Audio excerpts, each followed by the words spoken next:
Hello, beautiful Bravehearts. Symren and Dana here for the live pelvic Q&A. So if any of you have any questions, feel free to just put them in the comments. Today we're going to talk about fibroids and cysts. So I looked up the definition of what they are. So a cyst is an abnormal sac of fluid that can form anywhere in the body. If it's left untreated, benign cysts can lead to a range of complications.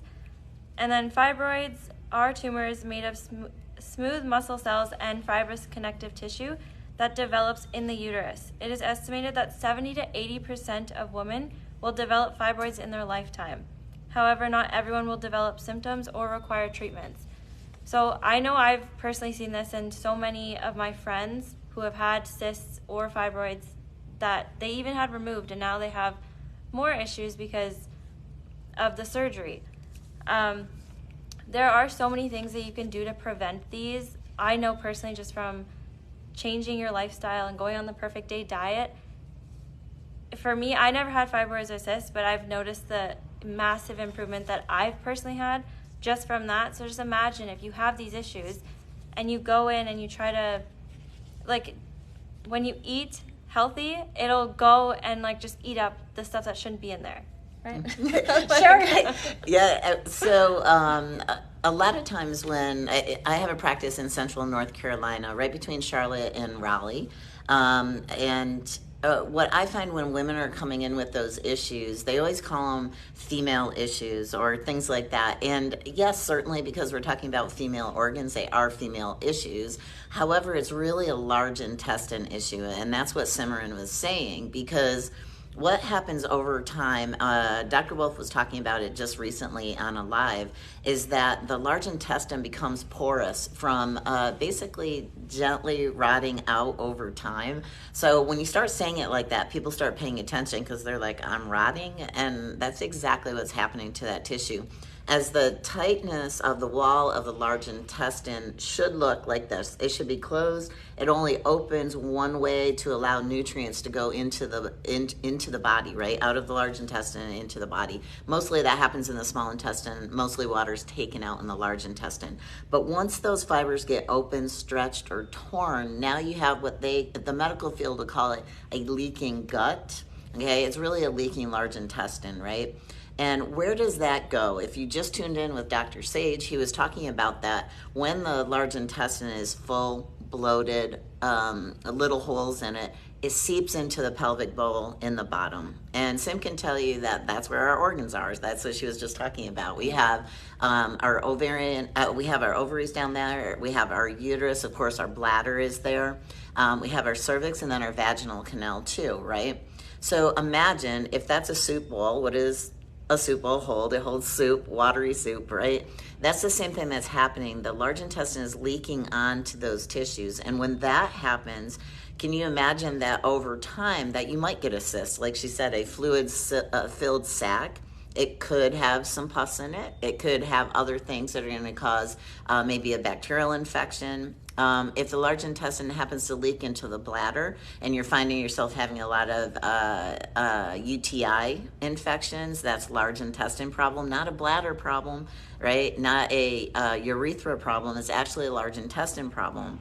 Endometriosis is most common. What I see in my practice, women come in and say, I have endometriosis. I have these these cells are growing crazy and they're growing outside of the uterus. And I'm like, at first I could not understand this when I was younger. And when I took Symren's pelvic course back in April, I started to understand how it can happen now with my knowledge also of the large intestine. And it's really that. It's a leaking large intestine into the uterus or onto the uterus that actually creates that inflammation. And then you have endometriosis that develops in that area. The last thing I'll briefly talk about, and maybe how to correct some of those things as well, is when a woman has bacterial vaginosis, I believe it's called, if I said it correctly, or some kind of vaginal infection that's reoccurring, or a yeast infection that's reoccurring. Again, most of those things, I was told as a young woman, like around Sim's age, that those things were caused by having too much sex.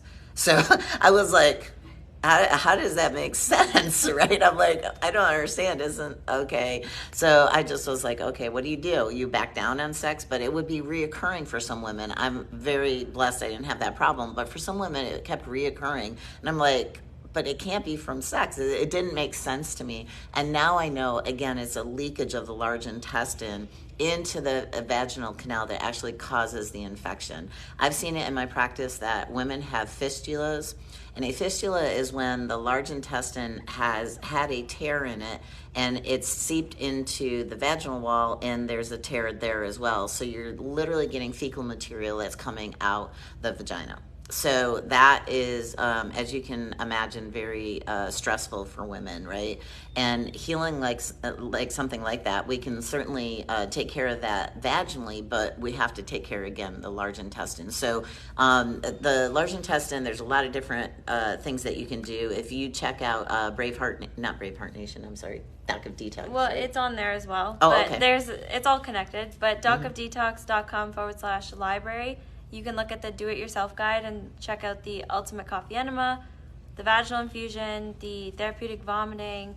Everything is in there. Everything that you could need to do it yourself to heal, it's all in there. But yeah, to help, the main thing that we like to talk about is the vaginal infusion, because we nourish our bodies by eating food or drinking our smoothies or salads or anything.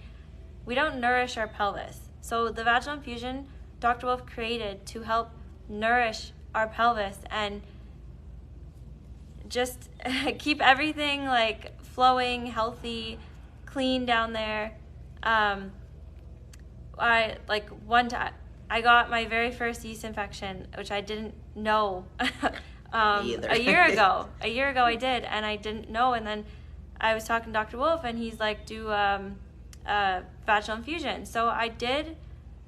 I didn't even do the infusion yet. I did the iodine, the infinite iodine, and I did that 2 days in a row, and it was gone. After the first time I noticed, but I did like a second day and like a third and a fourth just to be sure, because I've never experienced it. Totally understand. Honestly, after the first time, I was like, wow, like, this is amazing. Like, it literally, and I did try, before I did the natural, I did try Canestin or something, and that did nothing. I don't know why I tried it, but it was just a subconscious going to, oh, you need to go to a drugstore and like get something. Well, all the women will know why you tried it, because they've had a yeast infection, so they're like, I need to stop this. Yeah. So what Sim was talking about is really important, because the infinite iodine from Doc of Detox Shop is so amazing. Dr. Wolf was just talking about it today, and within 15 seconds, it can neutralize an infection, bacterial infection, fungus, things like that. It's like super quick. The vaginal infusion has the silver bullet gel in it. Yeah. Can you tell why we use the gel instead of the liquid? The silver bullet gel is better to use because it is a gel, and you don't want it too runny, because you want it, like when you do the infusion, you're going to be like your legs up for at least 20 minutes. So the gel just helps everything. It sits in longer and can really just sanitize and clean and nourish everything in the area. We also put the C60 in it, so that is an amazing product. It's like the most powerful vitamin C, antioxidant in the world. Yeah. In the world. Yeah, I would think so. Yes, yeah. Doc uses Dr. Wolf uses the percentage. I can't remember it, but it's many, many times stronger than vitamin C. Yeah. So we were talking about fibroids and how those come about, right? So say that you do have a cyst on your ovary, right? How does it turn to be a fibroid, and then how could it possibly move from a fibroid to a cancerous or stage 4 inflammation, is what we say? How does that occur? It's simply a timeline, but also the intensity of the infection in that area, right? If you have a small cyst on the ovary because it has a small infection there, if you start using the vaginal infusions, which don't just stay in the vaginal canal, it actually moves out into the body cavity as well. So it is going to reach the ovaries when you use it either vaginally. You can use it rectally as well. I have a lot of my clients will use both of those because they're struggling to get their large intestine back on track, and they're struggling with some kind of vaginal issue. So they'll use it both rectally and vaginally to really hit the problem from both ends, literally. And so how does that happen? If there is no intervention with that ovarian cyst, for example, right, and it keeps putting inflammation from the large intestine in that area, it gets like a pimple. Now you start to have pus in it, right? And then through that, you start to get fibrotic tissue because it's drying it out. And if you tuned in to Dr. Sage's talk just a few minutes ago, he was talking about how we put stuff into our tissues, right, when it's inflamed. So that stuff gets stuck in there. It dries out our natural smooth tissue, like she was saying, in muscle, and it starts to create more of a fibrous tissue, basically dried out, or like beef jerky. So if that continues to happen, it starts to get like a what do you call it, a ball of yarn there, right? And all the tissue's all in there, and it gets harder and harder and harder. And then eventually, of course, if you get infection in there and you're cutting off the blood supply, then you get stage 4 inflammation that occurs, right? But the starting point really started back with a tiny little infection that just kept growing and has been there for a long time. So if we can reduce the infection, which Sim was talking about, through the vaginal infusions and also maybe a rectal infusion, right? And there's other various things that is taught in the pelvic course to do that. Yeah, Yep. we will teach you the external exercises you can be doing to help strengthen the vaginal muscles. There's ovarian breathing, like just focusing on your breathing and having that mindful connection. In the last course that I did in Australia, a lot of women were like, they were blown away when we said you need to be mindful and like really focus on your breath and circulating it, because they were doing all the right things, but they never had the right intention. Or like they were just like doing it because, oh, I need to get this done today. It wasn't really just taking that time for you and just being in the moment and trying to heal and just be at peace. We also teach you the doc of detox things, like the pelvic squats, belly button therapy, clapping, the doc of detox breathing, like the Lionheart breathing, for anyone who hasn't taken the New World Practitioner courses. Some people will just come for the pelvic. But yeah, that's... Yeah. So using some of those techniques that Symren was just talking about. Also, if you are blessed in the area of the country that you live in that has a celsonic, that is certainly another avenue that you can add to your nutrition, like she was talking about, the protocols that we were also talking about, but adding in a celsonic treatment to help, again, just open that fibroid to blood supply and a lymph supply again is just tremendous. And then, of course, you can use Wolf non-surgical deep tissue. That's done with our elbow. We can do that abdominally, pelvically, so that we can help, again, just kind of open up that ball of yarn that you've created there. And when it gets opened, it's just going to start to fade away with all the modalities coming in, though. You don't want to rely just on one thing, because I'm sure you've probably seen this in the pelvic course a lot. I'll have a client who comes in, they have 3 or 4 fibroids that are tucked into the uterus, and they'll go and have them removed surgically, maybe before they know what I can help them with or before they even knew me.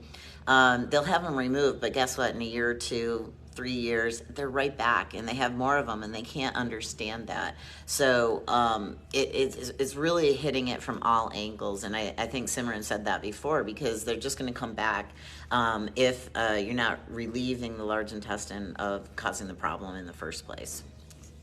Yeah, the we can't stress enough how important the diet is to all of these issues that are happening. And even if you're getting fibroids in your breast, is because your pelvis is full. And the analogy Dr. Wolf likes to use is when you go to a carnival and you have to hit the thing really hard and it goes up and dings. It's the bell. Yeah, it hit hard down here, so now it's ringing up here.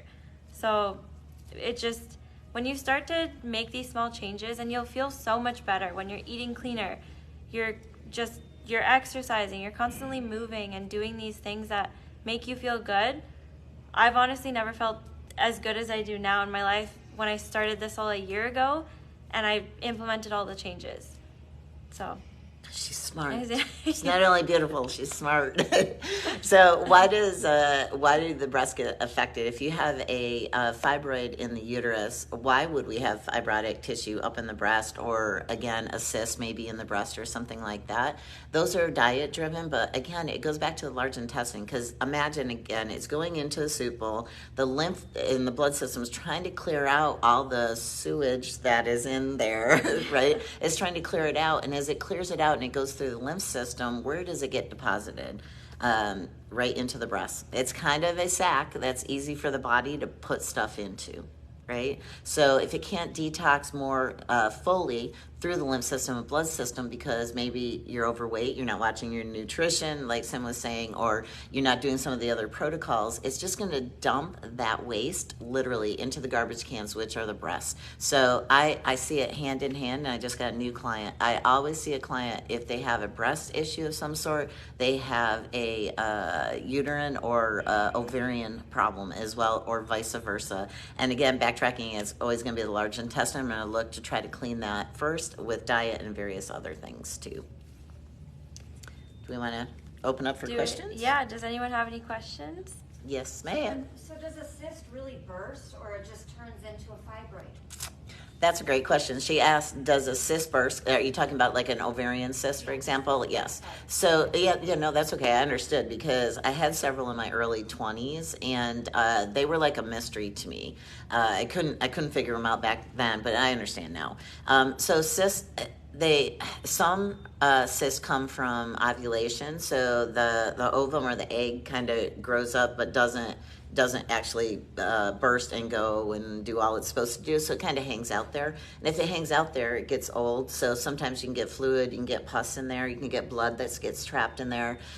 Those sometimes do burst if they get large enough, fast enough. Sometimes it's a slow leak. A lot of times they don't even do anything with them. They just tell you to go home, and it most likely will be absorbed. So it'll just have like a balloon leaking kind of thing. But then some, sometimes it will start to turn to a fibroid if the material in that area just gets dried up enough. Yeah, I just think there's a lot of fear around that, because I had a friend, her daughter had a cyst, and they were so afraid it was going to burst, so they wanted to go into surgery and didn't want to consider doing any other healing.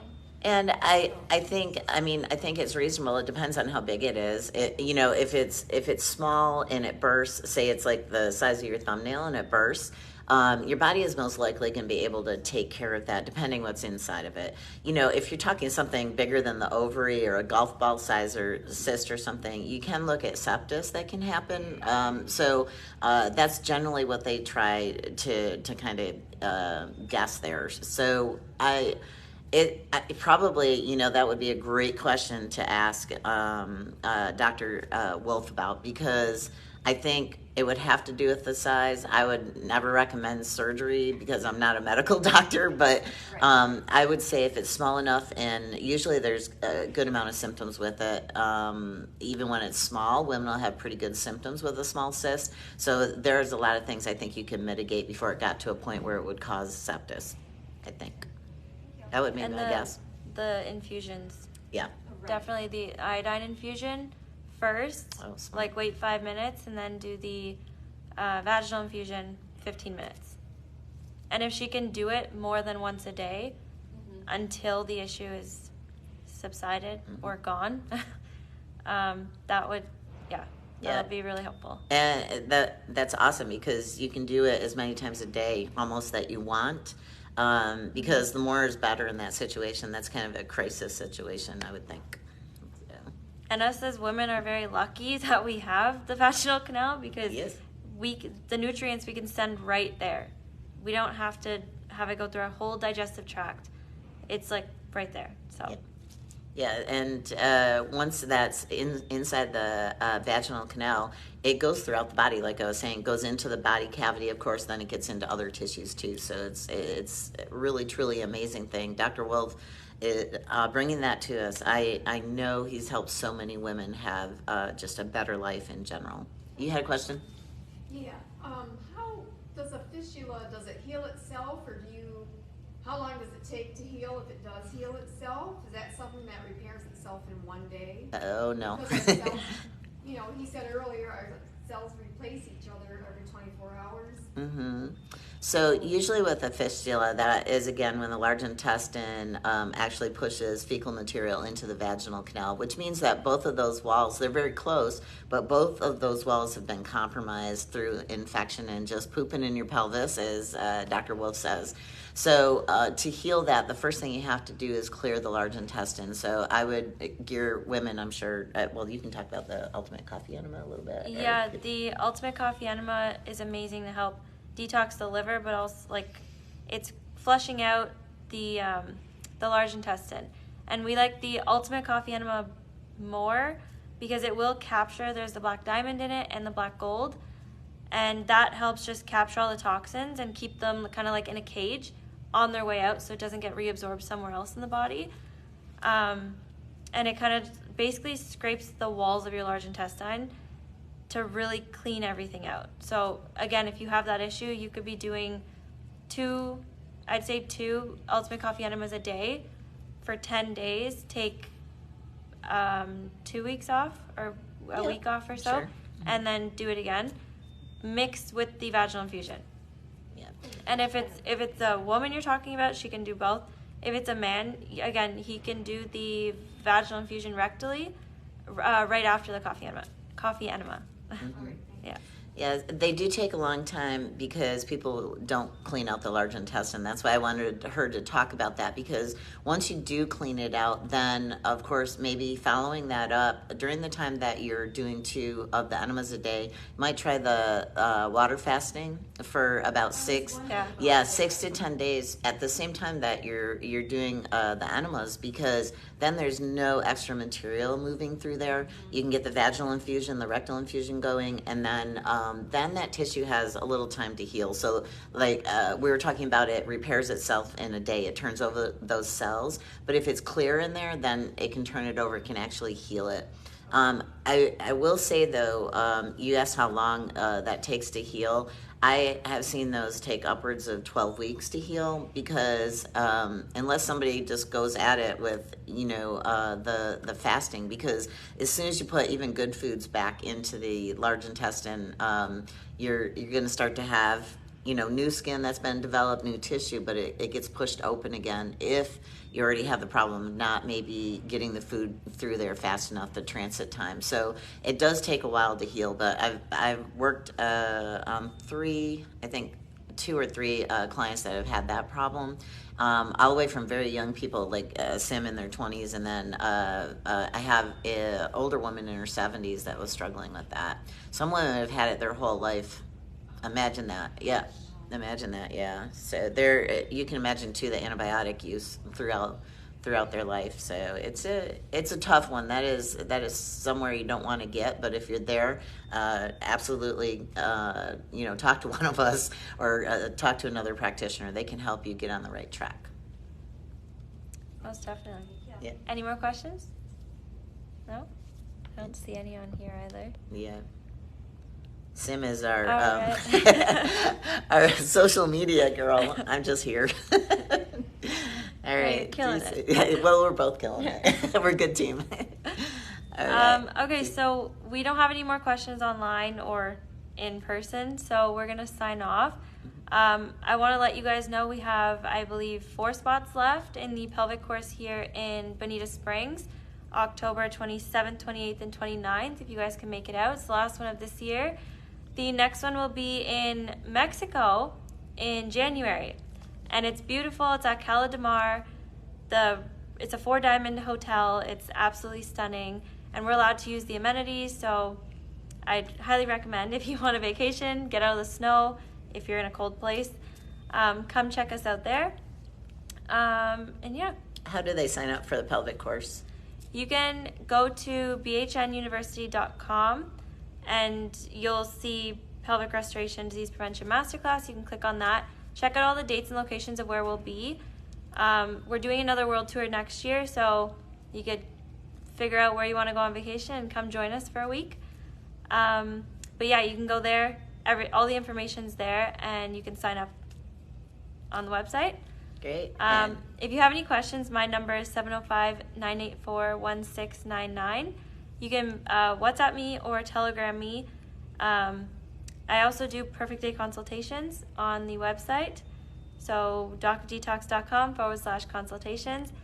If you want to help, help creating a perfect day for yourself or just learning how to be out of pain, you can call me.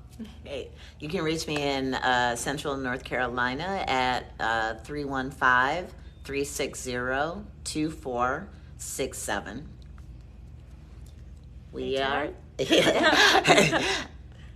Ready? Let's try that again. We do this 10,000 times a day and we can't do it one time here. We're signing off. 3, 2, 1. We've got this.